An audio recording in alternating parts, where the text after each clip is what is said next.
Guys, আসসালামু আলাইকুম। তো আমি দেখাচ্ছি আপনাদেরকে। দেখেন, নুসরাত সরি নুসরাত জাহান সুমাইয়া। নুসরাত ওনার আডিও, উনি একটা মেয়ে। উনিও আমরা যে সাইটটার মধ্যে কাজ করি সেও একই সাইটে কাজ করে।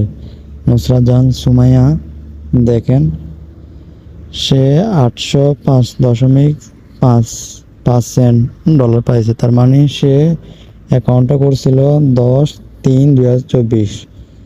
তারা 10/3/2024, তারা সে 4 মাস কাজ করছে। 4 মাসে কোনো রেফার করে নাই, কিছু করে নাই। তারপরে সে কত ডলার পাইছে এটা আমরা যদি একটা যোগ করি, যোগ করলে দেখা যায় কত, 130 গুণ 805। তাহলে দেখেন, সে এখান থেকে প্রায়